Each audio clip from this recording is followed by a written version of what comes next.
Apareceu, iniciou a gravação. Oi. Fechou, gente. Bom dia a todas e todos, né? Em especial o professor Humberto aí por estar tocando os trabalhos de hoje. E vamos lá, então.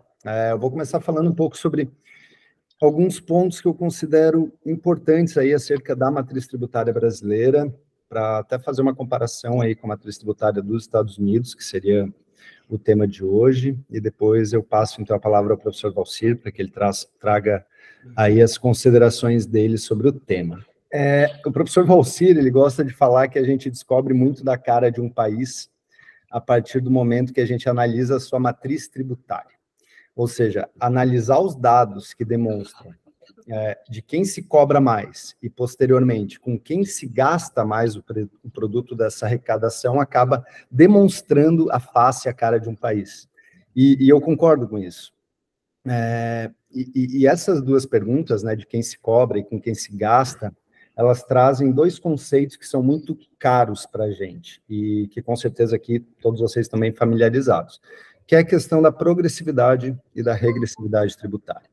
Ou seja, se o Estado ele faz a opção de arrecadar mais com aqueles que menos têm condições e opta por gastar o produto dessa arrecadação com aqueles que mais têm dinheiro, essa matriz tributária vai ser regressiva.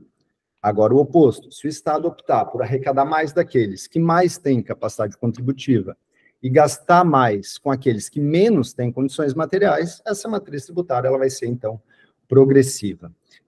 Uma peculiaridade que a gente observa quando trata da progressividade e da regressividade é que, não por acaso, países com matrizes tributárias progressivas são os países mais desenvolvidos, enquanto, via de regra, aqueles países subdesenvolvidos, a gente observa aí matrizes tributárias regressivas. Então, os países mais desenvolvidos do globo, eles apresentam uma matriz tributária progressiva no sentido de cobrar mais daqueles que mais têm capacidade contributiva e reverter o produto dessa arrecadação com aqueles que menos têm condições materiais. Outra coisa que é bem básica, mas eu acho importante trazer aqui na minha fala, é sobre as bases de incidência. Apesar da gente ver muita gente fazendo confusão, existem 3 bases de incidência: patrimônio, a renda e o consumo. O ICMS, por exemplo, é um tributo aí multifásico, não cumulativo, que gera créditos e débitos em uma cadeia produtiva. Ele grava apenas aquilo que foi agregado em cada fase do processo produtivo, repassando esses valores, então, até o montante que será assumido por quem? Pelo consumidor final do produto. E o consumidor final, esse, que é aquilo que a gente chama de contribuinte de fato, diferente do contribuinte de direito ou contribuinte de iure. Que esse contribuinte, o de direito, ele apenas adianta aqueles valores que depois eles vão ser creditados para evitar aquele famigerado efeito cascata. Mas o que eu quero dizer com isso é que o ICMS, ele não é um imposto sobre a circulação dos bens. A base de incidência do ICMS é o consumo, e o contribuinte do ICMS é o contribuinte de fato, consumidor final da mercadoria. Então, seguindo, foi só uma elucubração, assim, a gente tem 3 bases de incidência. E quando a gente está falando de progressividade e regressividade nas bases de incidência, a gente percebe que há uma maior facilidade de cobrarmos impostos progressivos nas bases de incidência renda e patrimônio. Principalmente porque os chamados sinais de riqueza, eles são mais claros e mais fáceis de avaliar do que quando a gente fala de consumo. Utilizando um exemplo, assim, a gente pode observar com mais facilidade que um proprietário de uma Ferrari, ele provavelmente vai ter uma capacidade contributiva maior do que o proprietário de um Uno Mille. Ou a gente pode concordar que cabe uma alíquota maior para alguém que tem uma renda maior. Esses sinais de riqueza, eles são muito mais evidentes. Agora, dentro dos impostos sobre o consumo, a gente tem um problema, porque como que a gente vai avaliar a capacidade contributiva do contribuinte quando ele vai comprar um saco de arroz, né? A gente não tem como fazer isso no caixa do supermercado, avaliar a capacidade de cada consumidor, de cada contribuinte. Para isso, a gente utiliza muitas vezes a seletividade, né, como uma forma de buscar aí uma maior progressividade na tributação, ou até mesmo algum tipo de justiça fiscal relacionada ao consumo. O próprio professor Aliomar Baleiro, ele fala disso, ele fala que quando a gente trata de tributos sobre consumo, a seletividade tributária, ela entra aí como um instrumento para compensar a falta de respeito à capacidade contributiva. Então, pela avaliação da essencialidade do produto e pela diferenciação dessas alíquotas relacionadas a essa essencialidade, se cria, então, um instrumento que o Estado ele busca aí uma maior justiça na cobrança sobre o consumo. Mas, de forma geral, a gente tem que ter claro que quanto mais se tributa o consumo em um país, mais a gente terá resultados regressivos na nossa matriz tributária. Porque quando se tributa o consumo, não se leva em consideração um princípio que eu considero fundamental dentro da tributação, que é o princípio do respeito à capacidade contributiva. Aqui eu queria incluir um gráfico. Professor Valcir, tu consegue botar para a gente ou eu boto aqui? É só porque... Deixa eu ver. Deixa eu ver se eu consigo compartilhar aqui um segundo. Não sei onde que eu compartilho aqui. Vamos lá. Tem uma flechinha. Eu também estou com... Aqui, eu acho que achei.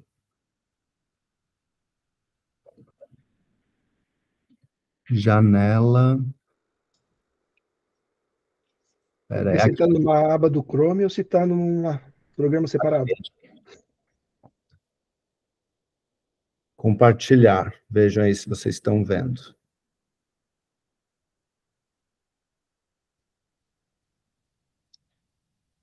Estão vendo? Estamos. Sim. Perfeito. Então, ali a gente tem a carga tributária e base de incidência. No Brasil, então, considerando as 3 bases de incidência, a gente tem 29% de tudo que é arrecadado provém da renda, 4% de tudo que é arrecadado provém do patrimônio e 67% de tudo que é arrecadado provém do consumo. E isso se torna assustador, na minha opinião, quando a gente faz a comparação com os Estados Unidos. Deixa eu mudar aqui. Quando a gente vê os Estados Unidos, a gente percebe que a renda ela é responsável por 49% de todo o bolo arrecadatório, patrimônio 11% e o consumo 40%. Então, tá certo você contar, tá certo. Então, quando a gente pega só o consumo, a gente observa que... Opa! Não é aqui que eu troco, é aqui. A gente percebe que o Brasil ele tem 67% proveniente do consumo, enquanto os Estados Unidos têm apenas 40%. Eles fazem a opção de tributar muito mais as outras bases de incidência. Esse gráfico era só para exemplificar isso que eu estou falando. Então, comparativamente, a gente tributa muito mais o consumo, a gente faz uma opção legislativa para tributar muito mais o consumo do que as outras bases de incidência. Outra questão que eu considero bem importante nos tributos sobre o consumo é de que esses são tributos anestesiantes. E por que anestesiantes? Porque a gente paga eles sem perceber que está pagando, quando os outros tributos, chamados de irritantes, das bases de incidência aí, patrimônio e renda, de fato, eles irritam quando chega o boleto, quando chega a data da declaração. Mas as vantagens, digamos, desses tributos irritantes está justamente na questão da transparência. A gente sabe o que está pagando e o quanto a gente está pagando, sem que isso seja, digamos, subliminar ou que seja escondido. Nos Estados Unidos, eles têm uma certa aversão a esses tributos anestesiantes, né? Tanto que, mesmo nos tributos sobre o consumo, que seriam esses tributos anestesiantes, há um esforço nos Estados Unidos para que eles irritem o contribuinte e mostrem que estão sendo cobrados e por qual motivo estão sendo cobrados. Um exemplo bobo que eu costumo até falar nas minhas aulas, mas que eu acho que ilustra muito bem essa questão, se você entra num supermercado nos Estados Unidos com uma nota de $1 na mão, tu vai na gôndola, vê um chocolate que custa $1. Provavelmente você não vai sair do mercado com aquele chocolate, porque na hora de passar no caixa, vai ser acrescido o valor do tributo sobre consumo. Então, esse chocolate que ele era $1, ele vai custar aí $1,08, $1,10, a depender do estado que você esteja. Essa é uma forma que eles encontraram de irritar o contribuinte, para que esse contribuinte ele perceba que está pagando o imposto sobre aquele produto. E, assim, claro que a gente pode aqui abrir outras abas nessa discussão, porque, com certeza, a tributação sobre consumo, ela não é a única responsável pela progressividade da matriz, a regressividade, desculpa, da matriz tributária brasileira. Por exemplo, o nosso ITCMD, ele é um imposto que pode ser progressivo, por decisão do Supremo, e ele é aplicado de forma progressiva na maioria dos estados. Só que se a gente for olhar de perto a progressividade do ITCMD, ela é ínfima. Aqui no estado de Santa Catarina, por exemplo, varia de 1% a 7%, tem a questão do 8% lá, mas é um caso excepcional. Sendo que tudo que for acima de R$150 mil vai ter alíquota de 7%, independente se é R$200 mil ou R$200 milhões, o que faz com que haja uma regressividade, haja efeitos regressivos na cobrança dessas faixas de valores, então, acima de R$150 mil. Como comparação, nos Estados Unidos, eles têm o State Tax, que popularmente eles chamam de Death Tax, né, que é a taxa da morte, que é imposto sobre herança, que tem alíquotas máximas que estão em torno de 40%. No livro do professor Valcírio e do professor Valadão, tem uma tabela que mostra essa alíquota máxima e mostra que ela já chegou até a 55%. Outro exemplo é a tributação sobre a renda, né? A gente aqui no Brasil, a gente tem 4 faixas de alíquotas que, como vocês bem sabem, variam aí de 7,5% a 27,5%, a depender da renda do contribuinte. Isso é progressividade? Sim, imposto de renda ele é um exemplo de imposto progressivo, mas é uma progressividade muito limitada se comparado a outros países. Nos Estados Unidos, por exemplo, a gente tem alíquotas que variam de 10% a 37%. Na França, a alíquota máxima de imposto de renda ela chega a 45%. Então, o que eu acredito que é importante frisar aqui é que a matriz tributária brasileira é altamente regressiva. Se a gente for analisar as causas dessa regressividade, a gente vai certamente apontar para a tributação sobre o consumo como uma das principais responsáveis. Mas a gente deve perceber que ela não é a única, né? A falta de progressividade na tributação sobre a renda, a falta de progressividade na tributação sobre patrimônio também contribuem de forma bem importante para esse cenário. Onde aqueles que menos possuem capacidade contributiva acabam sendo aqueles que mais são onerados proporcionalmente com a tributação. E, assim, os efeitos disso a gente vê, né, percebe todo dia, a gritante desigualdade social que a gente vive, os processos de exclusão do acesso aos bens básicos que a maior parte da população acaba sofrendo. E, de minha parte, seria isso. Acho que até extrapolei o tempo que a gente tinha combinado. Agradeço a oportunidade aqui de falar com vocês e passo a palavra ao professor Valcírio, então. Parabéns, Francisco, pela fala. Não tenho mais o que falar, né, professor Humberto? Eu, primeiramente, gostaria de dar um abraço aí para o Felipe, para a Aline, para a Emanuela, para o Leonardo, para o Vinícius, para o Daniel e para o meu querido professor Humberto Vecchio. Eu só sinto, professor Vecchio, que a gente não fez o pós-doc junto, porque o senhor estava fazendo o concurso para ser titular naquela época, né? Daí teve que a gente poderia ter trabalhado 1 ano juntos, né? Por que eu começo com essa fala de fazer um pós-doc junto? Por quê? Porque em 2013, com dinheiro público, eu ganhei bolsa da CAPES, acho que ganhei 2 bolsas, mas tive que abrir mão, né, de uma delas, ou melhor, aprovei projeto na CNPq e aprovei projeto na CAPES, e fiquei com, acho que a bolsa da CAPES, e fiquei então 1 ano na Califórnia, estudando a tributação norte-americana. E aqui já fica um recado, uma saudação especial para o professor Leonetti, né, que também teve essa oportunidade de estudar nos Estados Unidos durante o seu doutorado. No meu caso, foi depois do doutorado. E lá nos Estados Unidos eu comecei a verificar tributação e fiquei assustado com a primeira questão que eu gostaria de contar para vocês, com os dados existentes nos Estados Unidos. Se você quiser saber qual era a alíquota, Felipe, do imposto de renda, pessoa física ou pessoa jurídica de 1930, quando o imposto de renda tinha 10 anos, mais ou menos, nos Estados Unidos, você vai lá e pega a tabela dos valores da época. Daí, você já junta no teu computador os valores corrigidos até o momento do acesso. Então, toda a tributação norte-americana, ela está disponível historicamente desses últimos 200 anos. O que tornou possível, por exemplo, o Piketty escrever sobre Canadá, sobre Estados Unidos, sobre a França, sobre a Alemanha, e não foi possível escrever sobre o Brasil. Então, eu tinha um computadorzinho pequeno lá nos Estados Unidos e eu não tinha tela, porque há tanta tabela, Vinícius, é tanta tabela e eu ficava de uma para outra como entrasse numa roda viva, assim, e já não sabia mais o que estava fazendo. Por quê? Porque tudo me chamava atenção. Eu queria saber as deduções possíveis do imposto de renda na Califórnia, no estado do Texas. Aparecia tudo ali, dos valores da época, as alíquotas da época e os valores hoje, então, todos eles corrigidos, atualizados. Então, assim, eu comecei a pesquisa, então, em 2013 e trabalhei em 2013, 2014, lá na Califórnia, estudando a tributação nos Estados Unidos.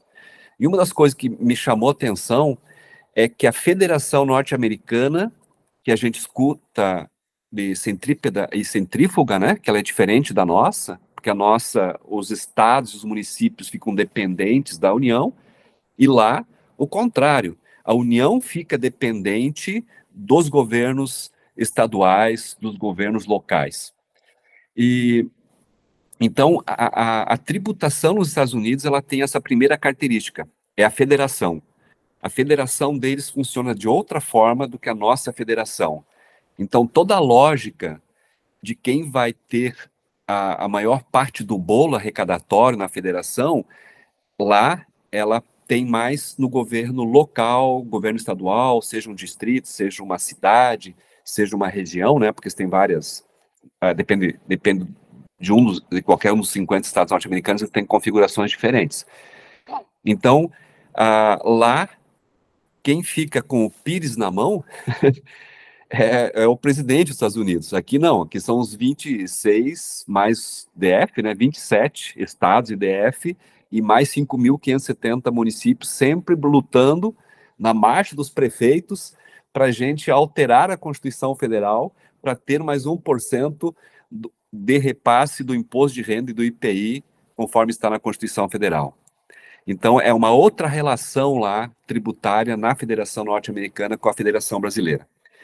Eu voltei deste pós-doutorado, Humberto, e não terminei o livro. Prestei contas para a CAPES, com o material que eu tinha escrito, que seria, eu tinha prometido um artigo, alguma coisa assim, mas eu pensei em fazer um livro. Daí, estando na UNB, nós temos um colega que se chama professor Marcos Valadão, ele foi da Receita Federal, ele fez o doutorado dele nos Estados Unidos. Esse aqui é o livro que ele publicou, né? É a tese de doutorado do Marcos Valadão. Ele escreveu em inglês, lá nos Estados Unidos. E ele foi fazer, professor Humberto, o pós-doutorado comigo. Porque pós-doutorado não é uma relação de orientador orientando, é uma relação de colega, de companheiro, assim. Daí eu disse, Marcos, já que tu lê melhor que eu em inglês, já que você morou mais tempo nos Estados Unidos, já que você fazia os tratados internacionais sobre dupla tributação no Brasil, representando o governo brasileiro, na ONU, etc., pega esse material meu e acrescenta. Aí o Marcos é uma pessoa que trabalha muito, muito dinâmico, muito parceiro também, e resultou, então, com o trabalho do Marcos e o meu, neste livro aqui, então, Tributação nos Estados Unidos e no Brasil. É estudo comparativo da matriz tributária entre esses dois países. Por que eu falo isso? Porque este livro foi publicado pela Almedina, e ele tem uma característica bem importante. Quando, em 2013, eu comecei a escrever esse livro, Felipe, eu pensei, eu vou fazer um manual do direito tributário, né? Vou falar sobre fator gerador e pós-incidência, né? Vou falar dogmaticamente de cada um dos tributos norte-americanos e do Brasil. Mas eu pensei, mas escrever isso vai ficar muito, muito convencional e pouco didático. Daí o que eu fiz, que o Marcos achou uma ideia boa e abonou, foi o seguinte, fazer uma parte introdutória sobre a matriz tributária norte-americana e a brasileira, e daí cuidar dos tributos, das espécies tributárias e as suas subespécies tributárias em cada base de incidência que o Francisco acabou de falar. Ou seja, quando foi falado imposto de renda, eu peguei o imposto de renda no Brasil, que é só federal, e peguei o imposto de renda nos Estados Unidos, que ele é federal, estadual e, quem sabe, alguns pode ser até municipal. Então, daí eu peguei a renda. Daí eu peguei o patrimônio. Daí eu cuidei, então, aqui do Brasil do IPTU, do ITCMD, etc. E lá eu cuidei, então, do patrimônio. E daí, então, acho que a última parte do livro, não recordo o que eu escrevi, mas eu acho que a última parte é a tributação sobre o consumo. Daí eu peguei a sales tax e percebi isso que o Francisco falou de uma forma muito clara, assim, nos manuais de direito tributário norte-americano. O horror a questão dos high tax.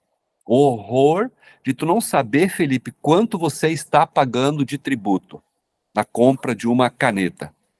Por quê?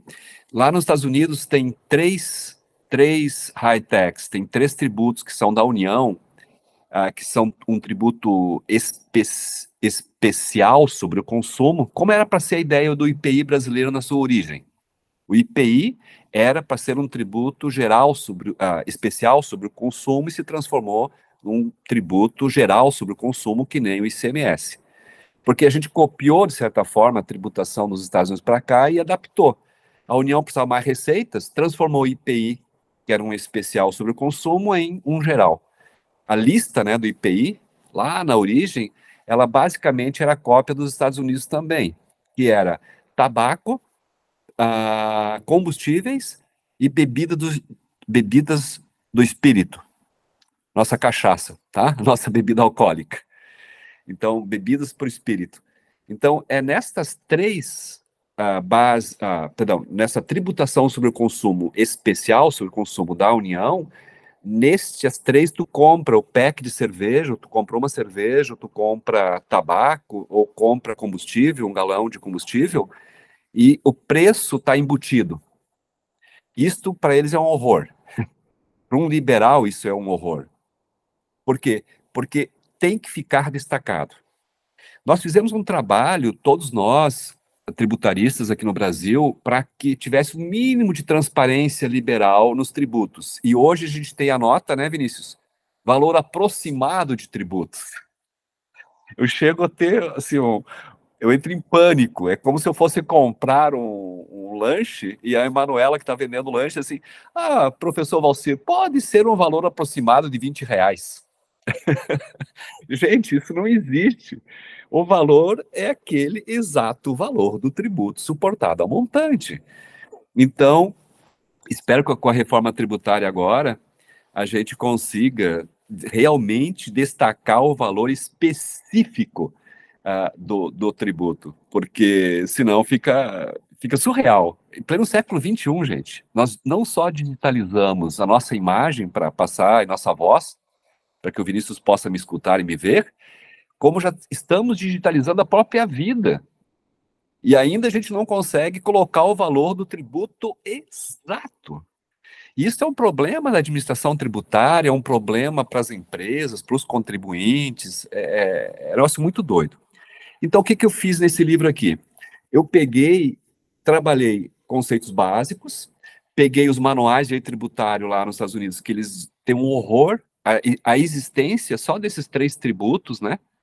Um tributo sobre com tabaco, bebidas alcoólicas e combustíveis, que são tributos ocultos, high tax, e todos os manuais falam mal disso. Felipes batem. Eu me senti em casa lá, Felipe, sabe por quê? Só para ter uma ideia, eu estava dando aula num curso de especialização em Lages, e daí tinha muitos alunos que eram advogados militantes na área tributária, pessoas queridíssimas, e daí tinha aquela tese da substituição tributária do ICMS sobre combustíveis. Os estados, em busca de maior arrecadação, Vinícius, estavam colocando aquela estimativa dos combustíveis acima do valor que, de fato, estava sendo vendido na bomba de combustível. E isso faz muito tempo, faz uns 15 anos atrás, 20 anos atrás, e os alunos me perguntaram, professor, essa causa, vale a pena a gente, em nome dos postos de combustíveis, a entrar com ações, né, para pedir a restituição do valor pago a maior, porque a estimativa do preço da bomba estava sendo maior do que o preço praticado pelos postos de combustíveis na venda para o consumidor, ou seja, estava se pagando mais ICMS. Daí eu disse para eles, disse, olha, se vocês tiverem uma procuração, né, Felipe, de quem pagou esse combustível, ótimo.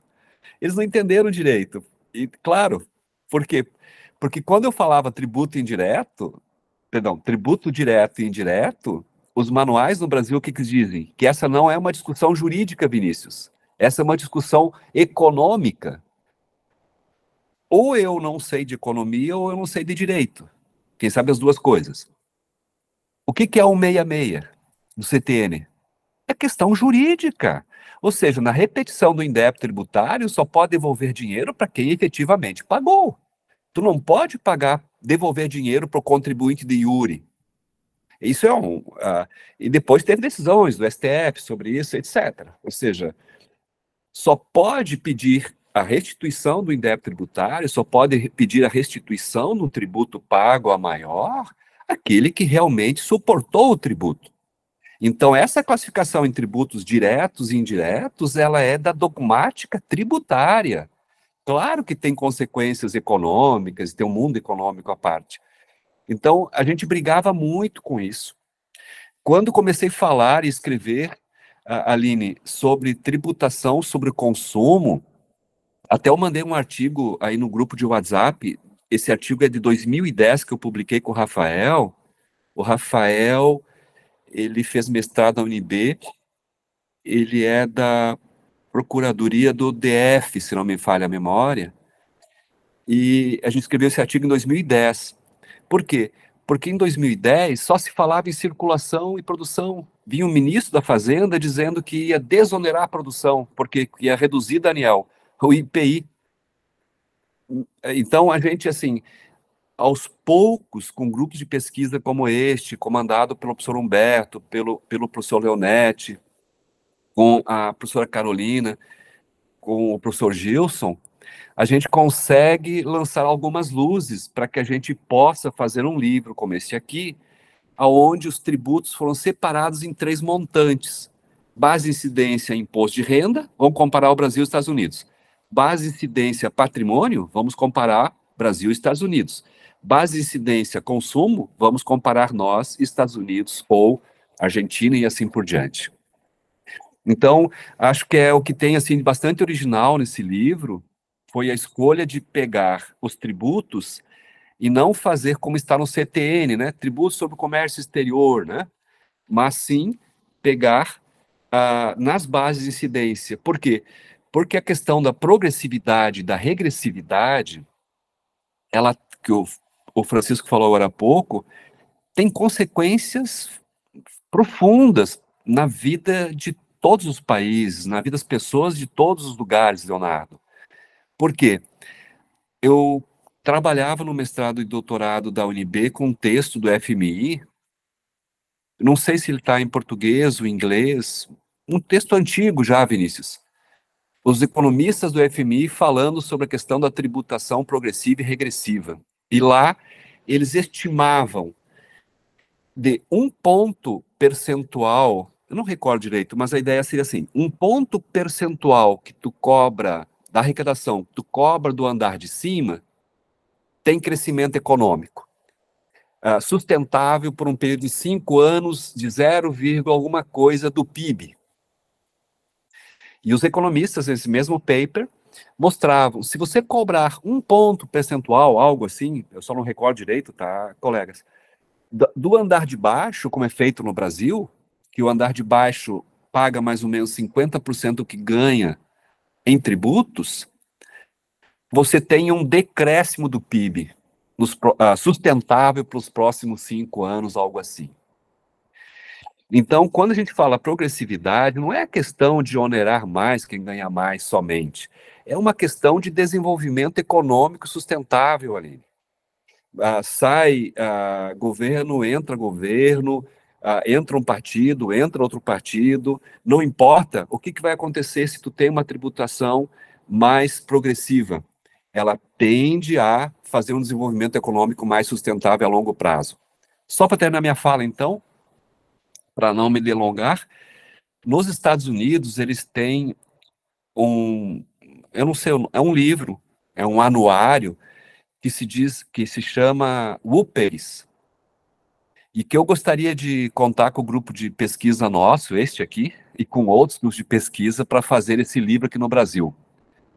WUPES, eles pegam os 50 estados norte-americanos, verificam cada estado, Santa Catarina, Rio Grande do Sul, Paraná, Texas, Arizona, Califórnia, e dizem, e pegam toda a tributação sobre a renda, consumo e patrimônio, e dizem aonde é melhor morar, no caso do professor Humberto, que é muito rico, né? E eu também. Para nós que somos muito ricos, professor Humberto, se é melhor morar na Califórnia ou é melhor morar no Texas. Sabe por quê? Eles dizem qual é o estado que tem a tributação mais progressiva e regressiva, com essas 3 bases de incidência. Então, assim, se você está, Vinícius, morando, você é empresário nos Estados Unidos, você pega esse WUPES, você já pensa, pô, eu vou ficar na Califórnia pagando um pouco mais, por quê? Porque eu tenho o benefício da mão de obra mais qualificada, barará, barará, ou vou mudar para Nevada, que é do estado aqui do lado, mesmo deserto, né, de Mojave, mudo para lá, poucos quilômetros da Califórnia, e vou pagar menos. Por quê? Porque lá eu também consigo mão de obra, ou tenho um sistema de produção de fornecimento dos insumos necessários para a tua fábrica e assim por diante. Então, a transparência é um valor liberal, do liberalismo econômico, político e filosófico. E no Brasil, a gente não alcançou essa postura de reclamar pela existência, Daniel, de todos os tributos serem irritantes. Ou seja, porque nessa reforma tributária a gente poderia ter avançado, a gente poderia ter feito um sistema, um software fácil de fazer. Você vai no mercado, compra um quilo de feijão, R$5, R$10, por exemplo, e mais R$1 de tributo. Ou seja, e esse R$1 já seria crédito na conta do Estado, no caso do ICMS. Tá?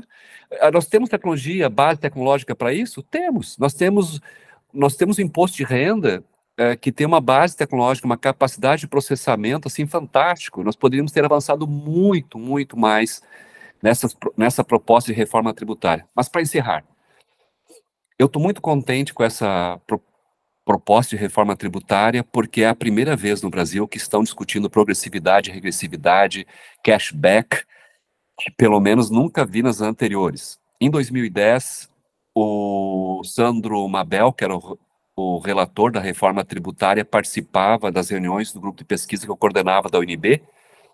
Durante mais ou menos 1 ano, 2 anos, ele participou, o Sandro Mabel, que era o relator da reforma tributária, e lá a gente começou a botar essas sementinhas. Não só nós, obviamente, mas pessoas no Brasil inteiro plantaram essas sementinhas. Nós temos que discutir a questão da progressividade, da regressividade na matriz tributária, se a gente quer um país que tenha um desenvolvimento econômico, político, social sustentável. Então, era isto, minhas colocações. Desculpe alugar vocês por esse tempo todo aí. Bom, pessoal, parabéns, né, o Francisco, parabéns o Valcir, trazendo tão claramente este quadro, né, mostrando que essa consciência é que está me lembrando aqui, a população, a cidadania, né, fiscal é importantíssima. Então, eu estava lembrando o seguinte, os Estados Unidos... Bom, primeiro para dizer que o Vossir mostrou como então, grupos de estudo e pesquisa e atuação da academia, né, em conjunto com ações políticas e participantes da política, que fazem né, esse trabalho, essa atuação, essa atividade concreta, né, que não é só... Então, fazem, aos poucos, mudar alguma coisa, né? A gente vendo você falando, vê que algo, e você mostrando como em Brasília, né? Porque daí até relator participando ali, que a gente não vê tudo isso, mas... Então, vai devagar, né? Porque realmente, né, você realmente... né, os representantes, quer dizer, a votação feita pela população, para os deputados, para o Congresso, aí o poder econômico vigora muito e infelizmente, né, para o Congresso aceitar essas modificações, né, aí fica mais difícil. Então, sempre é mais difícil isso. Mas, então, eu estou me lembrando que nos Estados Unidos tem, então, essa visão liberal, no sentido até nesse aspecto bom, né? Tem a visão liberal exagerada, bom, aí os gastos não precisam ser muito elevados em sociais e tal. Bom, aí é outro problema, mas também tem a atuação lá com a visão social. Mas, de qualquer maneira, o que eu queria dizer é que não é só a estrutura jurídica deles, mas é porque a população, você está dizendo que tem dados, a população constitui ali várias ONGs, eu estava também pesquisando um pouco sobre isso agora, você falou ali naquele levantamento que estimula ou mostra para as pessoas, você pode morar em outro estado. Estava lendo aqui, até conversando com a Emanuela, eu mandei até para a Emanuela, porque eu achei que é da Tax Foundation, que é uma das ONGs, estão fazendo o levantamento de cada estado, mostrando ali como que é a tributação, né, e com um ranking, né, dizendo, ó, esse estado aqui cobra alíquota muito elevada, em tal cobra imposto de renda de uma maneira muito pesada, etc. E aí, né, então, quer dizer, mostra que é interessante isso, a gente tem a visão aqui que não deve haver concorrência entre estados e tal, né? Não deve haver, no entanto, a minha pergunta vem a seguinte, por que os Estados Unidos, né, na OCDE, não utiliza o IVA? Né? Não, nunca.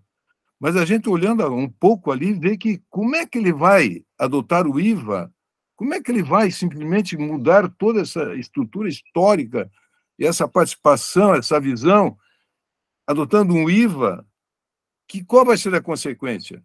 Eu acho que vai ser realmente tornar mais regressivo o sistema lá, né? No momento que adotar o IVA, bom, então agora vamos cobrar mais imposto indireto e vamos poder reduzir mais o imposto de renda nas próprias corporações, que já foi reduzido, e também reduzir mais o imposto de renda né, direto que os contribuintes ali estão também convictos que devem pagar. A administração tributária funciona lá pesadamente, há um respeito em relação a isso, porque a gente sabe quem já trabalhou em fiscalização. Eu comecei novinho lá, não entendia bem, mas depois ver como é realmente importante para a justiça mesmo, para a igualdade, por quê? Para a concorrência, para a economia, porque você não fiscaliza, se não há essa valorização da própria sociedade, de que não tem por que alguém poder sonegar, coitadinho, ele está sonegando, mas, afinal de contas, foi necessário, enquanto isso ele está prejudicando muito toda a estrutura ali da sociedade econômica, política e tal, tudo, né? Então, como é que os Estados Unidos vai adotar um IVA numa situação dessa? Vai quebrar toda essa estrutura que eles têm, que é de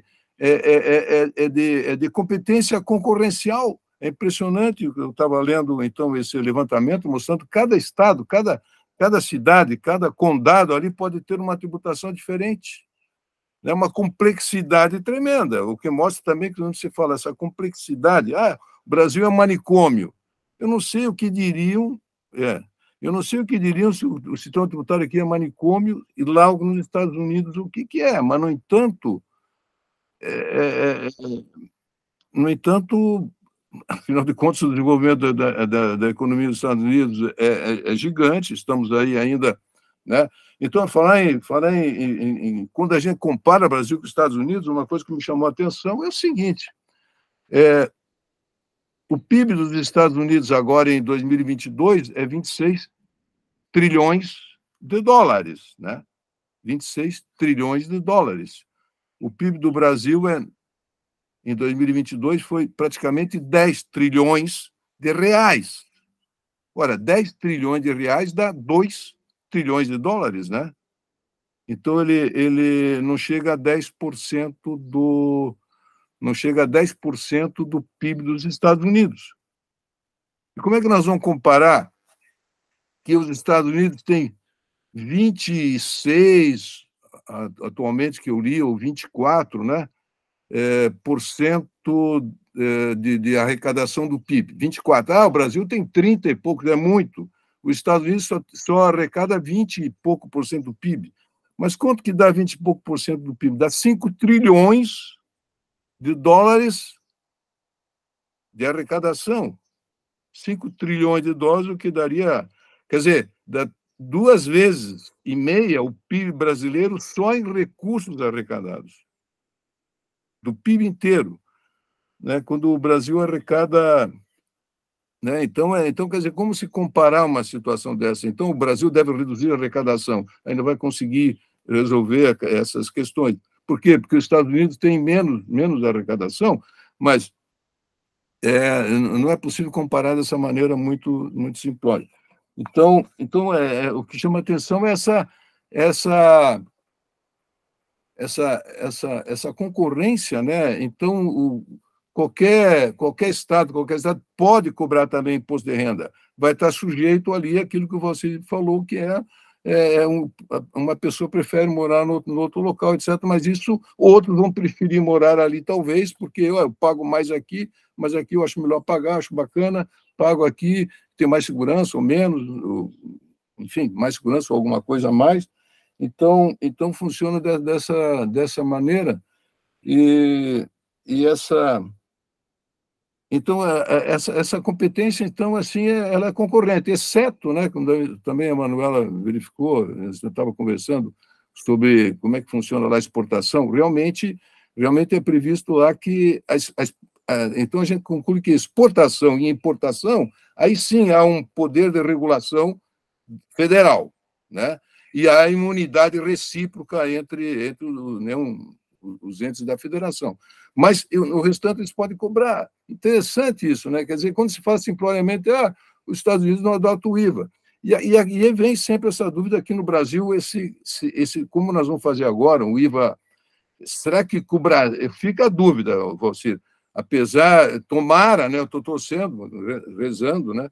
Que dê tudo certo numa situação dessa que não gere mas essa reforma tributária, né? Porque vai haver bem diferente, né? Fazendo o contrário, que os Estados Unidos têm ali essa consciência ali de cada cidadão, de quanto tem que pagar, que está pagando ali no seu condado e tal, eu acho demais, eu acho menos e tal, e tem que ter as informações.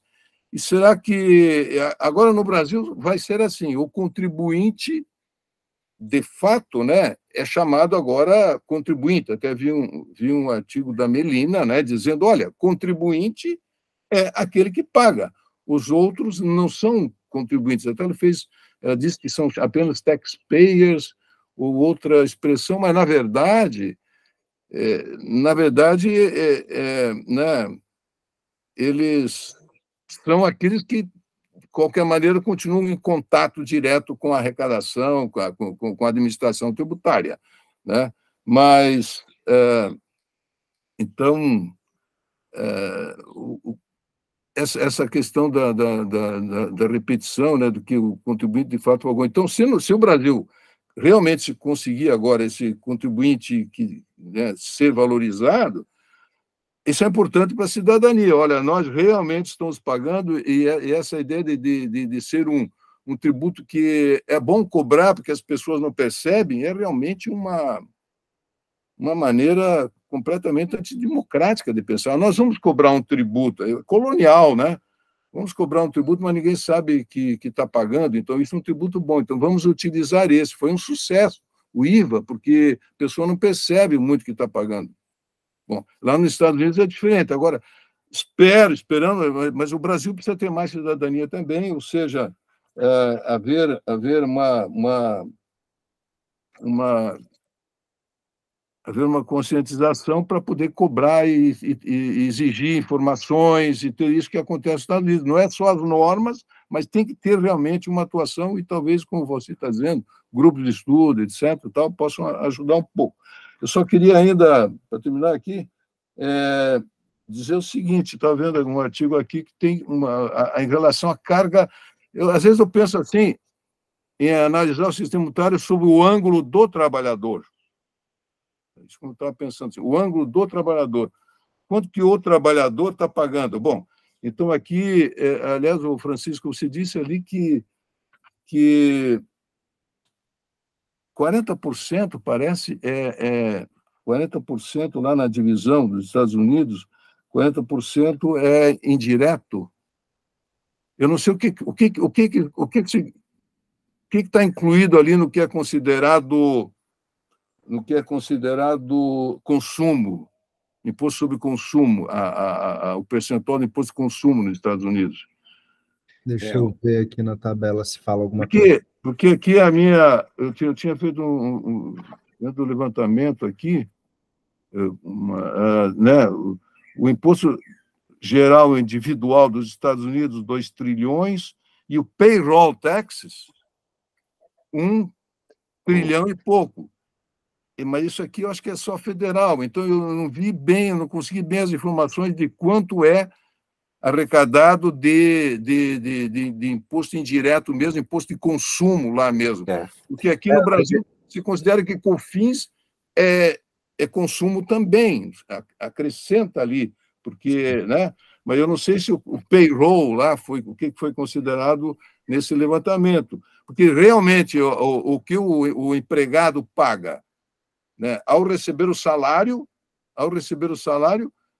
ali é reduzido o que ele deve contribuir para a Previdência, né? Então, a carga do trabalhador. O empregador também tem que pagar uma parte, só que, então me chamou a atenção que economicamente está sendo demonstrado que o empregador, na verdade, quando ele paga INSS do trabalhador, do empregador, ele está reduzindo também o salário do empregado. É considerado que toda essa arrecadação para a Previdência, na verdade, é suportada pelos trabalhadores. Humberto, desculpa te interromper, você me mandou uns documentos no e-mail para eu... Se fosse o caso, né? Se fosse o caso, mas eu acho que foi tudo... Ok. Para não... Eu acho que já foi tudo assim falado. E só assim, eu queria terminar para daí você falar para não. Sim, termina. Depois eu explico aqui as tabelas. Então, e também aí dizer então que o payroll, para terminar, esse payroll, esse pagamento sobre a folha é menos progressivo nos Estados Unidos, que eu vi aqui nessa análise. E aí a progressividade pelo imposto de renda, que tem várias escalas ali, embora eles querem até aumentar, mas as alíquotas da Previdência, ali, aquelas contribuições do payroll, ela é menos. Então, ele diz que isso reduz um pouco a progressividade nos Estados Unidos. É só isso. Obrigado, pessoal. Obrigado, Valcir, e por trazer tudo isso. Então, é isso. Excelentes ponderações, professor Humberto. E você apertou no dodói. Ou seja, como calcular os tributos nas 3 bases de incidência. Por exemplo, a gente fala que o imposto de renda é um tributo direto. Só que se você estiver numa cidade pequena no Brasil, você for um técnico, dentista, ou um profissional liberal, e tiver baixa concorrência, você poderá repercutir o imposto de renda que você vai suportar. Então, este é o Dodói, professor Humberto, e o professor Marcos Valadão e eu sentamos com os dados dos Estados Unidos, com toda a lista de tributos federais e estaduais, dos 50 estados, e do Brasil. E pegamos papel e caneta e calculadora e começamos a montar esses gráficos que estão na página 99 e que o Francisco apresentou de forma simplificada. Aqui na página 99 tem a questão da folha de salários, professor Humberto. E na página 100, e a estadual, federal e todos os governos, todas as esferas de governo nos Estados Unidos, tá? No Brasil, também montamos essa pizza não com 3 partes, mas com 4 partes, por causa que tem a questão da folha de salários. E daí, como é que a gente fez a opção de jogar, por exemplo, a contribuição previdenciária do empregado, tá? É renda. Contribuição previdenciária do empregador. Baixa concorrência, ela vai para o consumo. Alta concorrência, Vinícius, ela vai para o imposto de renda da PJ. Então, por isso que o artigo da Constituição Federal da livre iniciativa, a questão concorrencial, são artigos tão importantes e com pouca eficácia no Brasil. Por quê? Porque no sistema concorrencial ou altamente concorrencial, por exemplo, a folha de salários, por exemplo, a contribuição previdenciária, ela é jogada para a renda, seja do empregado, seja do empregador. Baixa concorrência, o que faz o empregador? Joga no preço do bem, devido à baixa concorrência, devido ao monopólio e assim por diante. E nós gastamos muitas horas, professor Humberto, para montar estas tabelas aqui e as considerações que a gente tece no texto daí, né? Mas foi o Dodói, foi a parte mais, não a parte mais difícil, mas uma das partes mais difíceis do livro, professor Humberto, foi isso. Porque tu tem que fazer uma análise de macroeconomia também, para ver níveis de concorrência, para poder dizer, a folha de salários vai para cá ou vai para lá. Ou tanto por cento dela vai para o imposto de renda, tanto dela vai para o consumo. E aí eu acho que vocês tiveram que fazer decisão e fundamentar a decisão de vocês, porque deve ter opiniões diferentes, né? Então, nós chegamos a imprimir, inclusive. Então, nós chegamos a imprimir e com caneta, assim. Não sei se eu devo ter guardado ainda. A gente começou a calculadora mesmo, sabe? Para chegar nesses dados aí. E tem explicação no texto ali, que agora não recordo quais são detalhado aí. É isto. Infelizmente, a gente só pôde ler 10 páginas que você mandou, né? A gente queria mais, mas você mandou só 10 páginas. Eu vou muito um livro para você, Humberto. Senão, como é que chama? A Almedina me processa. Eu achei que era isso mesmo. Então, passo a palavra agora para... Eu não fiz como o Leonete, não anotei aqui, não sei se a Manuela sabe pela ordem de chegada, que é um critério adotado, geralmente, para daí a pessoa se referir. A Manuela, você não se lembra quem chegou em seguida? Valcir? É assim. Eu acho que foi... Acho que fui eu e depois o Emanuela. Então, Emanuela. Emanuela. Bom, serei muito breve nas minhas considerações. Gostaria, em primeiro lugar, parabenizar pela exposição e pelo trabalho desenvolvido nesse tema. Confesso que muitas vezes eu tenho um certo pé atrás com pesquisas de direito comparado, porque muitas vezes não são feitas de forma séria, né? E me parece que esse de forma nenhuma é o caso do trabalho do professor Valcir, porque comparou toda a matriz tributária, né? Acredito que, pelo que eu vejo, muitas vezes as pesquisas pecam por comparar só um tributo com o outro, sem considerar, né, toda a questão do sistema macro, e aí acaba, claro, ficando uma análise prejudicada, porque não considera todo o sistema, né? No caso do trabalho desenvolvido pelo professor Valcir, né, um caminho foi outro, né? Muito mais complexo, muito mais difícil, muito mais longo, mas também possibilita uma dimensão muito melhor de como conseguir realizar a comparação entre o sistema tributário estadunidense e brasileiro, né, que me parece que é sempre a principal comparação que surge nos debates políticos em relação à questão da tributação do Brasil, né, em muitas questões ainda utilizamos os Estados Unidos como um certo modelo de referência, né, pelo seu American Way of Life, e me parece muito interessante, muito relevante a pesquisa realizada, porque nos ajuda a ver fraturas do sistema estadunidense, fraturas do nosso sistema, e mais seria basicamente isso. Muito obrigada pela possibilidade de estar aqui, sempre discutindo com pessoas tão qualificadas. Posso continuar daqui, pessoal?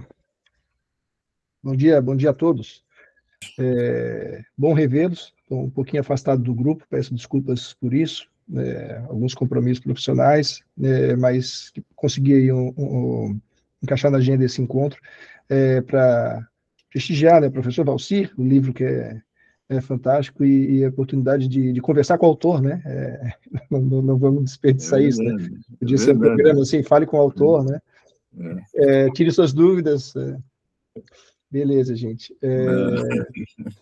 Parabéns aí pela exposição, Francisco, professor Valcir pelo livro especial, o livro está aqui, a Medina aqui não vai processar o senhor nesse caso.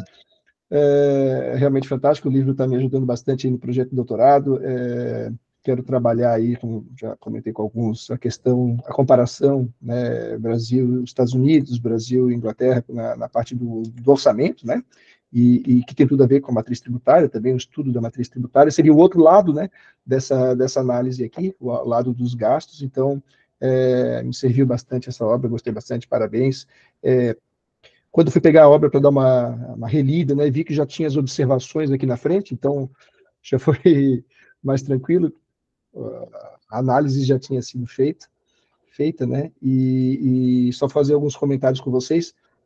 Começando pela exposição do Francisco, é interessante pensar, né, que a forma de ver, uma das formas de se ver, de se analisar uma sociedade, um país, é pela análise da tributação, né.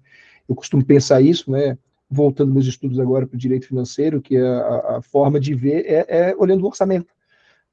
Aquela frase famosa, né, que o presidente Biden costuma falar, não é dele, mas costuma falar, sobre o viés político das pessoas, né, e dos políticos em geral, né. Não adianta dizer qual é a sua política, qual é a sua ideologia, o seu viés, né, eu quero ver o que você faz, né. Então, não me diga a sua ideologia, me mostre o seu orçamento. Aí eu digo, se tu é de esquerda, direita, eu posso entender um pouco melhor do que tu fala, né, senão é tudo hipocrisia. E o que o Francisco falou ali em relação à tributação é muito verdade. E aí, casa com uma das primeiras observações que eu fiz aqui do livro, né, que foi surpresa para mim, desconhecia, que taxa lá nos Estados Unidos não é bem um tributo, né? A gente trata lá de tributo, a gente fala de imposto, né, das contribuições e tudo mais, mas a taxa é quase o preço privado que a gente tem aqui, ou a tarifa que a gente tem aqui no direito brasileiro. Aqui a gente separa aquele tributo que é uma retribuição por um serviço público, é taxa. Aquele valor que tu paga como retribuição de uma atuação estatal que não é serviço público, mas exploração de atividade econômica, é tarifa, né? Lá só tem tarifa. O que mostra muito o que eles pensam de serviço público, né? O que é serviço público, né, nos Estados Unidos? Será que é algo que o Estado tem que dar? Não, é algo que o Estado oferece, né? Por ser importante em questão de regulação e tudo mais, mas não necessariamente tem a importância que a gente dá para o serviço público. E aqui no Brasil a remuneração do serviço público em si se dá por meio de taxa, porque a gente considera o serviço público tão importante que não pode ter solução de continuidade, não pode ter uma tributação abusiva, não pode ter um valor abusivo, não pode ter um aumento que não seja dado por meio de lei, não pode ter um aumento imediato, que não respeite os princípios da anterioridade e noventena, né? Então, casa muito aí com o que o Francisco falou, e por isso eu acho bastante interessante essa forma de ver. Mas, seguindo minhas observações aqui, primeiro em relação à complexidade do sistema tributário americano, né? A gente fala muito da complexidade do sistema brasileiro, e me parece que lá é pior, né? Porque tem muito mais fontes, né, professor? Temos muitas opções, muitas alterações, muitos tributos sobre tributos, né? O tributo, o próprio tributo sobre a renda cobrado pela União, né? Pelos estados e alguns municípios. Isso mostra uma complexidade gigantesca e a gente pode pensar também na questão das normas e tudo mais, mas também na parte da organização do sistema federado, como o professor falou, né?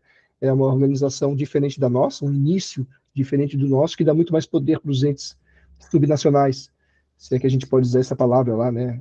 É claro que podemos, mas não no mesmo sentido aqui do Brasil, né? Eles têm muito mais força, posição, né? Muito mais atuação, e, portanto, eles não têm um código tributário que submeta todo mundo às mesmas regras, ao mesmo prazo decadencial, ao mesmo prazo prescricional. Me surpreendi com isso, não imaginava que fosse tanto, já tinha uma certa ideia, mas não imaginava que fosse tanto, que a gente tivesse prazos prescricionais e decadenciais diferentes, né? Imagina, tu pensar em mais de um tributo sobre a renda, né? Estado, município, União, e ainda assim com prazos diferentes e com regras diferentes, e essa complexidade eu não quero nem ver. Estou achando até o nosso sistema muito simples, a gente consegue aqui ter um orgulho já, das poucas coisas que a gente pode ter assim, quando a gente compara com outros países. Então, acho isso é importante, e complementa também a fala do professor Humberto, que fala da dificuldade que se teria de fazer um IVA unificado lá nos Estados Unidos, dada essa independência, vamos dizer assim, de todos os entes que trabalham com tributos sobre consumo, né? Cada um tem uma concorrência muito grande entre os estados, então é quase impossível pensar numa atuação coordenada para se fazer um IVA, né, único, ou sei lá, como que eles poderiam fazer de forma que não houvesse tributo sobre tributo, e todas as mazelas que a gente tem aqui no nosso sistema tributário sobre o consumo brasileiro. Outra observação aqui comum, né, uma coisa que a gente já sabe, todo mundo sabe, da questão criminal, né, a diferença dos Estados Unidos e do Brasil, mas é uma coisa que é só no Brasil, então no resto do mundo é todo igual, todo mundo tem essa desoneração criminal, vamos dizer assim, a partir do pagamento do tributo, e aqui no Brasil, quer dizer, ninguém tem, só aqui no Brasil, né, isso é uma coisa muito estranha, é difícil de explicar, é difícil de acreditar, né, mas às vezes a gente até fala, será que é isso mesmo, né? É um absurdo, Vinícius. Isso, de novo, mostra muito como nós somos como sociedade, né? E como nós somos como país, né? Que preocupações que a gente dá. Mais uma questão que a gente está, mais uma característica que nos ajuda a entender a nossa sociedade. Uma coisa interessante também, que para mim é interessante, que eu já pesquiso há muito tempo e nunca achei, e não está aqui no livro, e por não ter achado aqui no livro, então eu imagino que eu esteja correto, é que não há um paralelo em relação ao IOF, lá nos Estados Unidos. Converso com muitos investidores, pessoas que trabalham com o mercado americano, e não tem, né? E aí a gente, de novo, pensa, que é esse IOF, que é um tributo muito estranho, né? Acompanho aqui as observações que o professor Ubaldo sempre fazia, quando ele comentava sobre a CPMF e falava também do IOF, né? Como é que a gente, no México também não tem, eu nunca vi em nenhum lugar, tá? Canadá, México, Europa, Estados Unidos também não. O professor Ubaldo sempre fala assim, que a gente consegue subverter a lógica do imposto, criando um tributo sobre pobreza, né? Que é o CPMF. Né? Eu dou um cheque para cobrir o prejuízo, eu estou pagando, e eu tenho um tributo sobre isso. Ou eu pego um empréstimo, eu estou pagando sobre isso. Né? E, claro, até quando a gente fala em operação de compra e venda de ações e tudo mais, a gente pode até pensar assim, um tributo parecido com taxa, beleza, mas imposto não é, porque não é riqueza, né? E a CPMF e o IOF têm essa característica, e acho que vou continuar perguntando para todo mundo que eu puder, reforço a pergunta aqui para o professor, mas como não tem nada no livro, imagino que não tem nada parecido mesmo, acho que é uma coisa que é só aqui no Brasil, e eu não sei por que também não está no projeto de reforma. Eu não sei se vocês já trabalharam com isso, mas é uma coisa muito complexa, fazer conta de IOF, com contrato de empréstimo e repactuação, é muito difícil, é muito difícil. E eu duvido que alguém faça direito, assim, os bancos, cada um faz do seu jeito, seria uma boa oportunidade para acabar com isso. Só que, obviamente, tiraria também um pouco... Diminui a arrecadação, né? Mas é tão pouca a arrecadação, professor Barto. Eu acho que diminui o controle que se tem sobre o mercado financeiro. né? A gente... a ideia de... 58 bi em 2022. Não é muito pouco, né?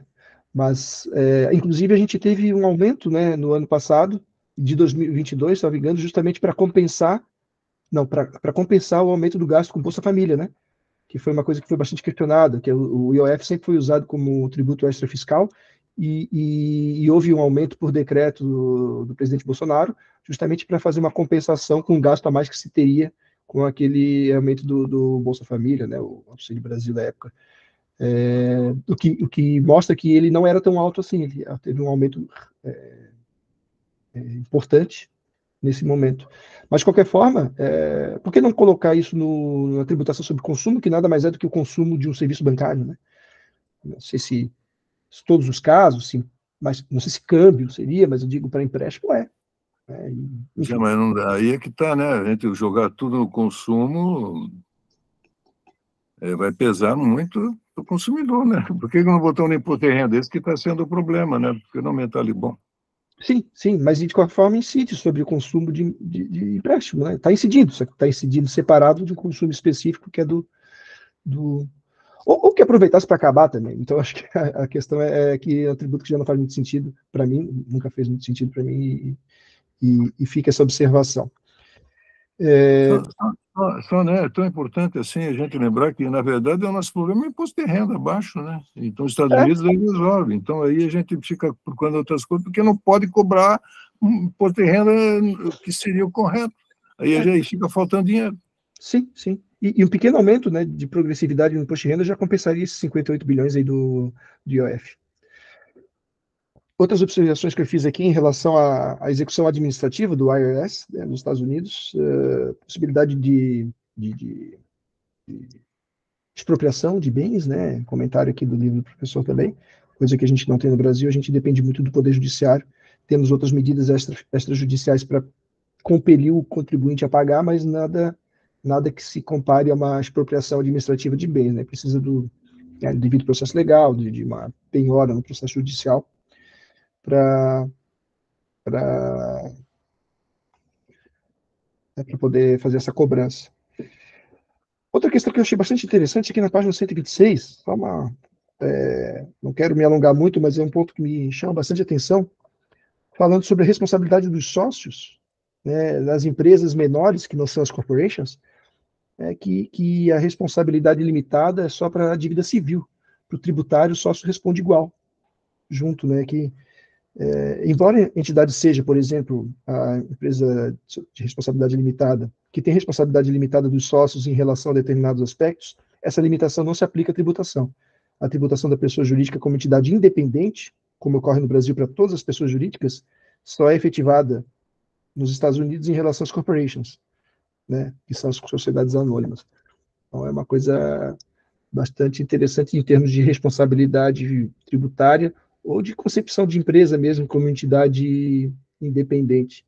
A gente tem uma norma parecida no sistema tributário brasileiro que foi imediatamente declarada inconstitucional, que é aquela que diz que o sócio responde por dívida previdenciária da empresa, independentemente de qualquer coisa, simplesmente por ser sócio, né, e foi julgada inconstitucional justamente porque a gente dá tanto valor a essa independência patrimonial da empresa, né? E uma coisa que eu desconhecia e me chama bastante atenção, já postei em vários grupos de WhatsApp, olha só como é que é lá, não sabia que era assim, né? Essas observações, só mais um comentário em relação ao que o professor Humberto falou ali, não, o professor Valcir estava falando sobre a tributação no topo, tributação na base, né? Como isso reflete no aumento do PIB, ou na diminuição do PIB. É interessante pensar, né? Quando a gente tributa o topo, a gente diminui a poupança. Quando a gente tributa a base, a gente diminui o consumo. Então, o impacto na economia é muito maior. Essa é a questão toda da regressividade, né? Quando eu tributo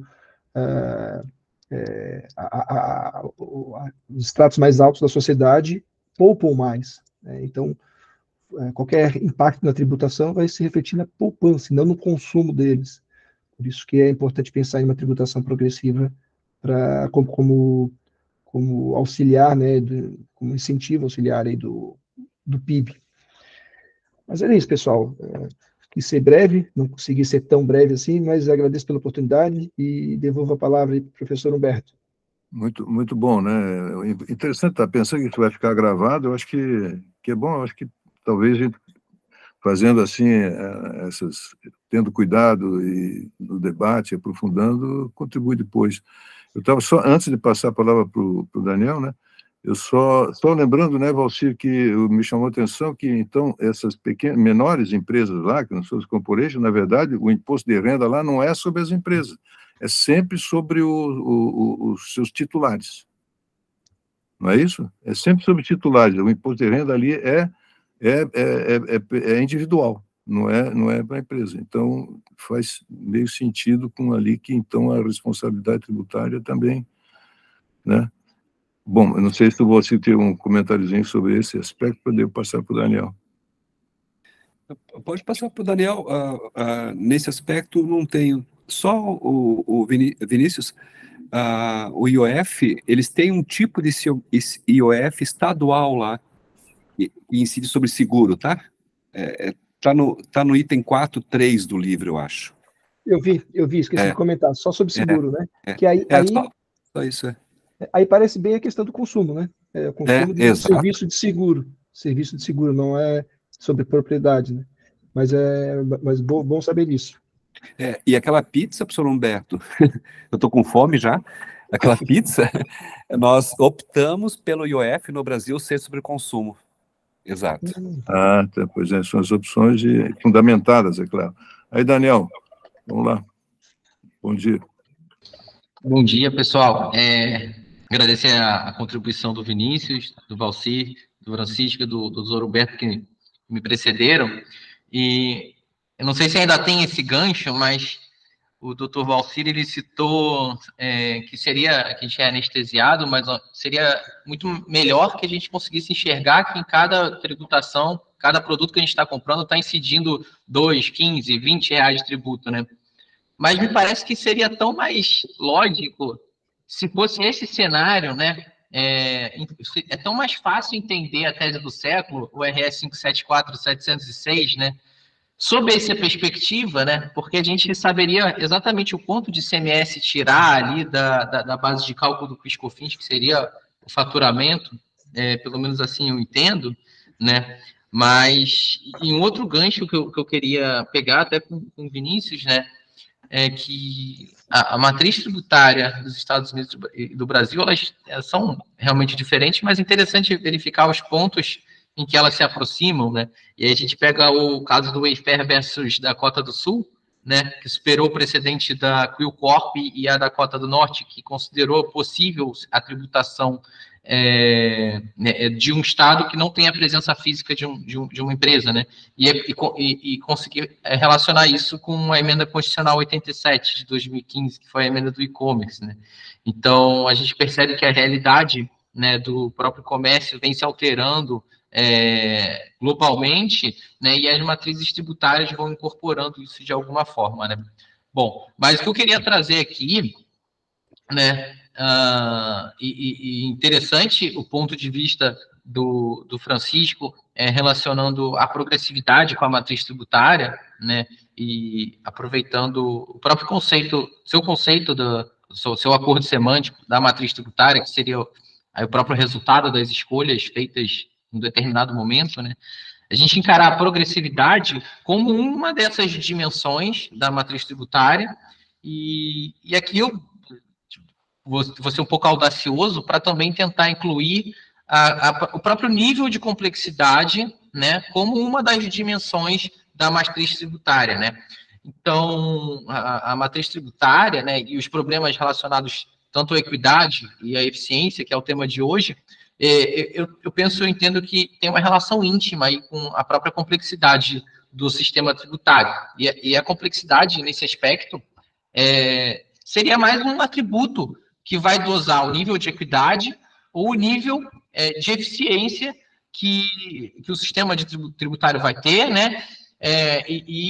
Baseando-se nas decisões políticas e políticas constitucionais né, que os grandes players aí vão tomar sobre uma sociedade, né? E a esse respeito, né, a complexidade tributária, ela vem desempenhar um papel importante, né? Porque ao mesmo tempo que ela não pode ser uma complexidade elevada, né, que vai prejudicar aí a própria negociação, as próprias diversidades aí das relações jurídicas que existem, né, que são desenvolvidas dentro do sistema, a gente pode considerar que essa complexidade também ela não pode tender a uma simplificação extrema, né, que vai impedir que o sistema tributário capte toda a realidade complexa do direito tributário que são colocadas no nosso dia a dia, né? Então, tem uma frase que a precisão, né, tem um preço. Então, se a gente quer prever hipóteses de dedução do imposto de renda, a gente vai ter que tornar a legislação mais complexa, né? Se a gente quiser tentar equilibrar o sistema por meio da concessão de benefícios fiscais, por exemplo,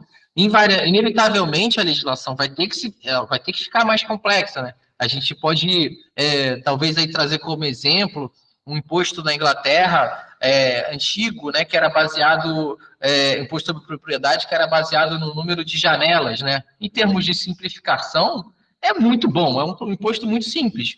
Mas, assim, ela não...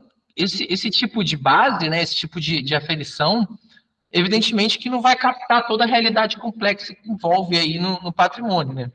Então, assim, a missão aí do legislador, que eu entendo, né, e aí seja constitucional, seja legislador complementar, seja o legislador aí, o próprio Poder Executivo a nível de decreto, né, é conseguir realmente dosar o nível de complexidade que o sistema tributário vai envolver, né, para dar consecução, aí, evidentemente, aos fins estatais.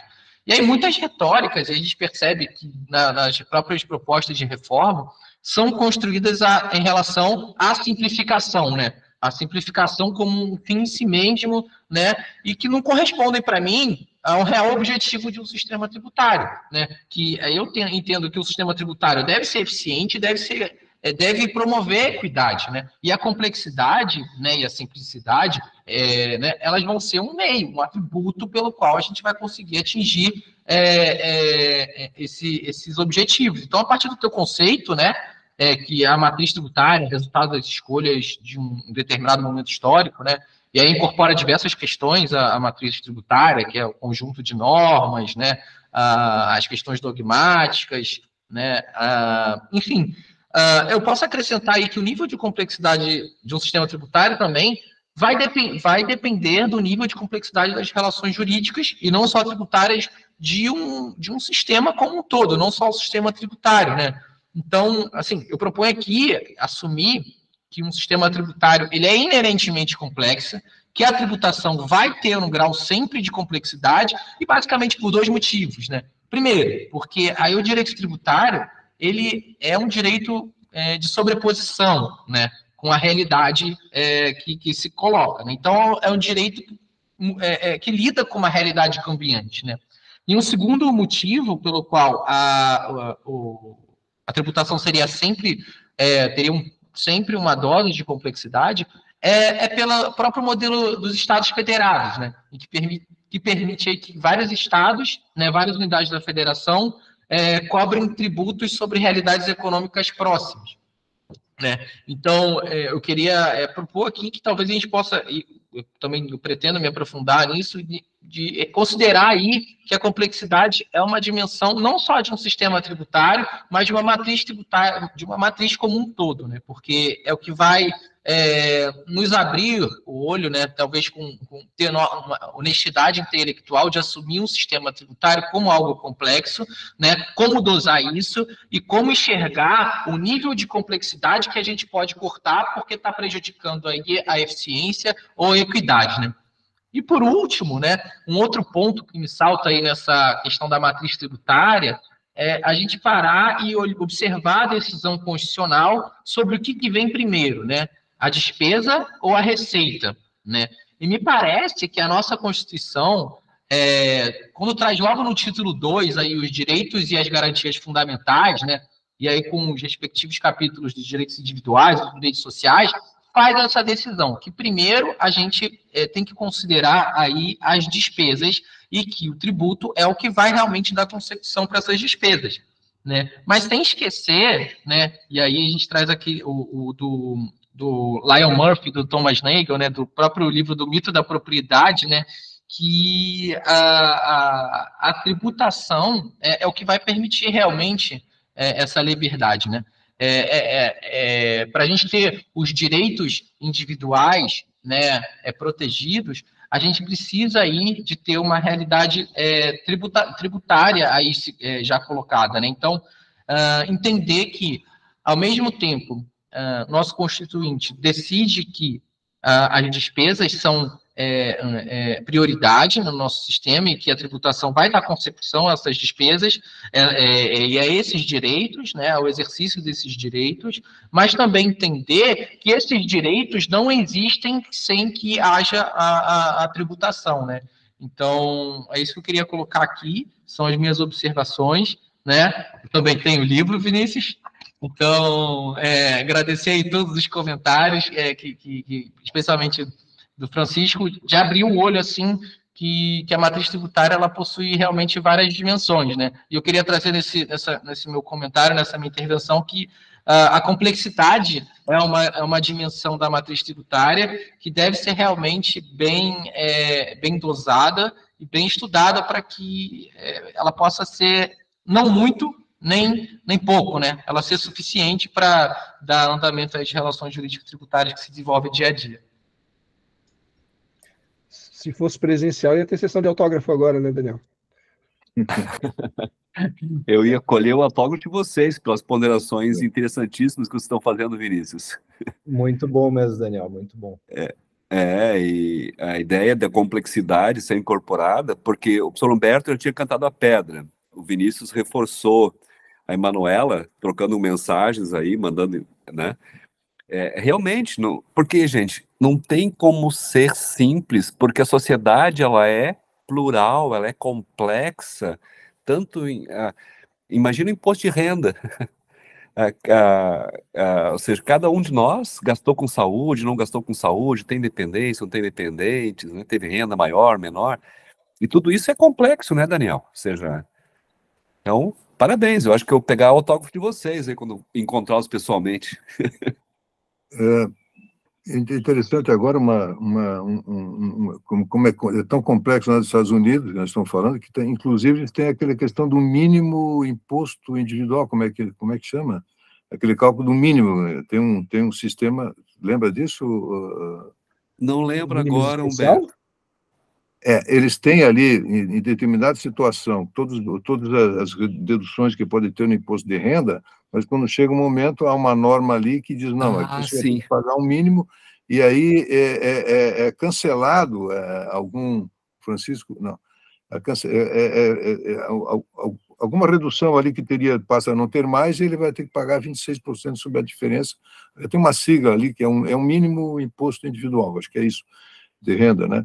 E aí tem umas críticas dizendo que isso acabou trazendo assim também uma outra dificuldade de cumprimento ali, quer dizer, então tem os Estados Unidos, mas mostra que a complexidade mesmo ali, bom, ali já é complexo, né, mas também tem esse momento que, inclusive, tem essa hipótese de um mínimo ali também, para não haver um não pagamento, que aí vem, talvez, ali a simplicidade, mas agora sendo necessário, né, Daniel, que haja ao menos um pagamento ali, algo ali que então seria mais justo que pagasse algo, então é esse sistema. E aí tem as críticas que possam existir lá, mas aí tem o Congresso e tal lá que parece que não é tão avesso a essa necessidade de uma tributação justa como aqui, né?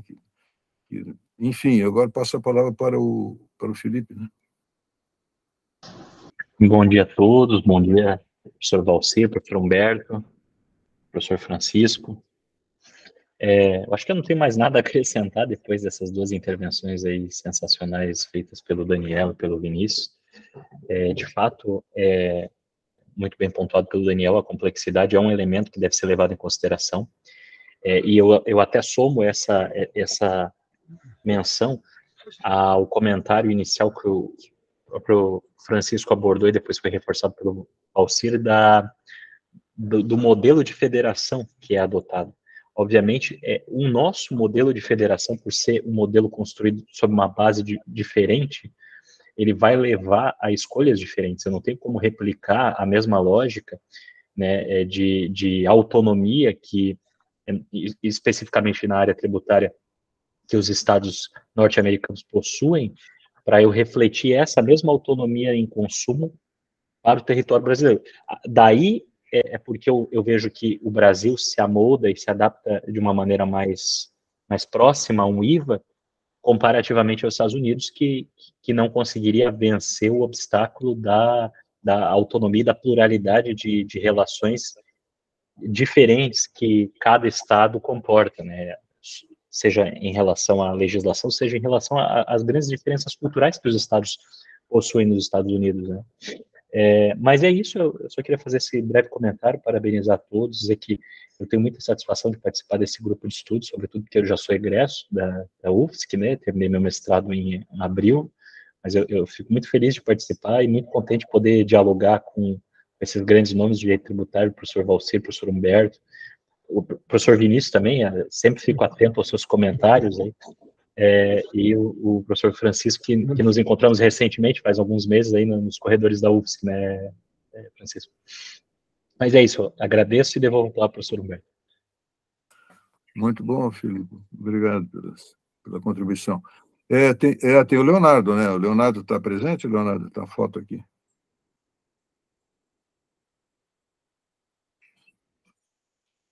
Pode falar.